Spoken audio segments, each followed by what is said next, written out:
안녕하세요. 가족복지를 수강하신 학우님들, 한 주간 잘 지내셨습니까? 자, 이번 주에는요, 빈곤가족과 가족복지에 대한 시간인데요. 여러분들 중간고사 이후에 다양한 가족 형태에 따라서 사회복지에서 접근하는 방법에 대해서 우리가 찾아보고 있습니다. 자, 이번 주는 빈곤가족에 대한 부분입니다. 우리가 사실상 이제 클라이언트로서 사회복지사로 여러분들이 일을 하게 됐을 때 클라이언트로서 만나게 되는 많은 분들의 경우 빈곤이라는 어떤 어려움에 처해 있는 경우가 많습니다. 자, 우리가 현장에서 가장 많이 만나게 되는 그런 어려움, 곤란 상황 중에 하나인 빈곤에 대한 부분에 대해서 우리가 좀 자세히 그 개념적인 부분을 좀 알고요. 알고 나서 그리고 빈곤가족에 대한 복지 정책에 대한 접근, 그리고 우리가 어떤 방향으로 나아가야 될지에 대한 과제도 한번 생각해 보고요.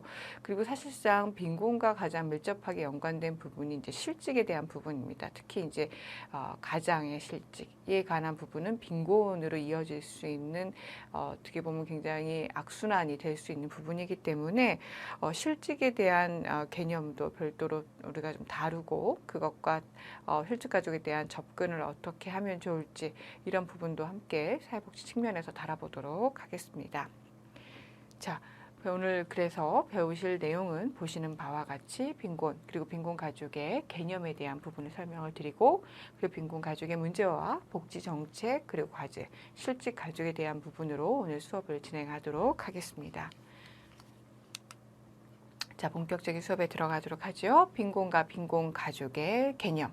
사실은 빈곤의 문제를 얘기할 때 여러분들 어떻게 보시면은 빈곤의 문제는 누구나 겪을 수 있는 문제다라고 생각을 어떻게 하십니까?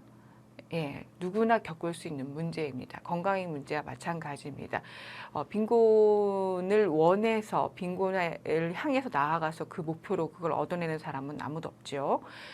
어떤 부분에서 이제 빈곤의 원인이 여러 가지가 있겠지만 빈곤의 문제는 어떻게 하다 보면 예를 들면 뭐 우리가 전쟁이 나고 천재지변이 나서 모두가 다 빈곤해질 수 있는 상황이 될 수도 있는 거고요. 국가는 잘 살아도 그 빈곤에 처한 국민들은 또 있을 수 있는 거고요. 이제 그렇기 때문에 사실상 어떻게 보면 누구나 상황에 따라서 겪을 수 있는 부분이 빈곤의 문제라는 거죠. 다만 사회복지 시스템에서 한때 빈곤의 위험에 처하더라도 빈곤으로 인해서 가장 기본적인 사회 안전망 이하로 추락하는 것을 막을 수 있는 시스템을 우리가 확보할 수 있느냐, 이제 그런 부분을 우리가 또 관심을 가져야 되는 부분이 되겠습니다. 자, 그런 측면에서 우리가 빈곤과 빈곤가족의 개념부터 좀 살펴보겠습니다. 빈곤에 대한 개념을 얘기할 때 제일 먼저 우리가 알아야 될 것 중에 하나가 절대적 빈곤이라는 개념입니다. 여러분들 절대적 빈곤을 설명하고 나서 여러분들 제가 뭘 설명할지 아시겠죠? 절대적 빈곤과 우리가 비교되는 개념 중에 하나가 상대적 빈곤입니다. 그죠? 이제 그런 것처럼 절대적 빈곤 얘기를 좀 해보면은 절대적 빈곤이라고 하면은 최저 생활을 유지하는 데 필요한 생계비라고 하는 것 가장 기본적인 부분인 거죠. 최저 생계비 요거를 충족시키지 못하는 상태입니다. 즉 최저 생계비 이하일 경우에 절대적 빈곤의 어려움을 겪고 있다라고 얘기할 수가 있을 텐데요. 최저 생계비라고 하면은 국민이 건강하고 문화적인 생활을 유지하기 위해서 필요한 소요되는 최소한의 비용이랍니다.